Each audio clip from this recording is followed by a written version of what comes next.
English Idioms for Personality and Character from EspressoEnglish.net. Number 1. Armchair critic.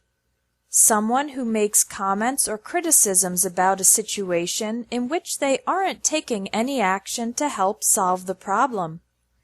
Imagine a person sitting in a big, comfortable armchair and making criticisms without getting up and taking action. Number 2. Busybody. Someone who constantly wants to know about or interfere in other people's lives. For example, my aunt is such a busybody. She's always asking nosy questions about my love life. Number 3. Cheapskate. Someone who hates to spend money, even when spending money is needed. John bought his mother a $5 gift for her birthday. I can't believe what a cheapskate he is. Another way to describe someone who hates spending money is stingy. Number 4. Couch potato. A lazy person who spends lots of time sitting or lying down, usually watching TV, playing video games, or something else that doesn't involve physical activity. Stop being a couch potato. Turn off the TV and go get some exercise. Number 5. Down to earth. Someone who is practical, sensible, and realistic. I like working with Janet because she's so down to earth. Her plans and expectations are very reasonable. Being down to earth is the opposite of being a dreamer, visionary, or having your head in the clouds. Number 6. Behind the times, or fuddy-duddy. Someone who is old-fashioned and has not adopted modern customs. My dad doesn't have an email address. He's a little behind the times. Fuddy-duddy is a more negative word. It is more of a criticism, whereas behind the times is more diplomatic. Number 7. Go-getter. An active, energetic person with initiative to pursue the things they want. You can't just wait for opportunities to be handed to you. You need to be more of a go-getter. Number 8. Goody-goody, or goody-two-shoes. Someone who always acts good, sweet, or nice and follows the rules perfectly. Mary was a goody-two-shoes in high school, but when she went to college she turned into a real rebel. The words goody-goody and goody-two-shoes are not compliments. They have the connotation of a person who always acts good and is a little bit arrogant about it, showing off their perfect behavior. An idiom for describing someone as good without this connotation of arrogance is a good egg. Number 9. Know-it-all, smart aleck, or wise guy. Someone who thinks they know everything and that their opinions or ideas are the best.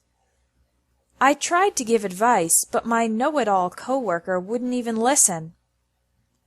The idioms smart aleck and wise guy are similar, but imply that the person demonstrates their cleverness in an arrogant or sarcastic way. Number 10. A man of his word, a woman of her word, is a person you can trust because they tell the truth and keep their promises. If Gary said he'll be there at 6 o'clock, you can count on it. He's a man of his word. Number 11. Mover and shaker. An active person who helps their company, organization, or group make progress. Martha is the mover and shaker in the department. She's always got ideas to help move things forward.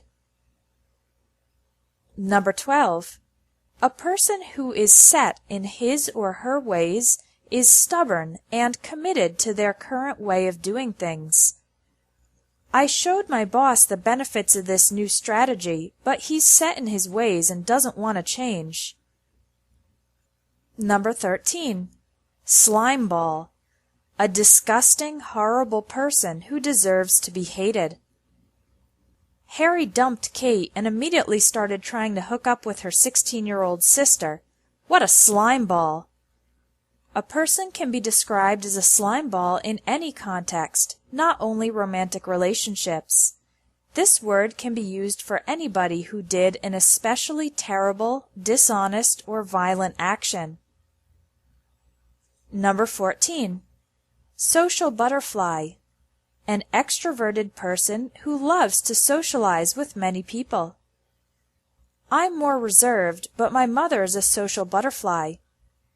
Like a butterfly goes quickly from flower to flower, a social butterfly often goes around a room having conversations with many people. Number 15. A stickler for the rules is someone who strongly insists on something and wants or expects others to maintain the same standard. Clean up the classroom after you're done with your project. The teacher's a stickler for neatness. People are usually sticklers for some rule of correctness, such as neatness or cleanliness, punctuality, correct grammar, tradition, accuracy, etc. Number 16. Wet blanket. Someone who discourages or prevents fun or enjoyment for other people through negative actions or attitudes. Other idioms for this type of person include party pooper, spoil sport, killjoy, and a stick in the mud. Number 17. Worrywart. Someone who worries constantly and excessively. My mother's such a worrywart that if I don't call her every day, she starts imagining I've been killed in a horrible accident. To learn 260 common English idioms used in everyday spoken English, get the English Idioms ebook. You can download a free sample chapter in the link under this video. Thanks for watching English Tips from Espresso English. If you liked this video, please share it.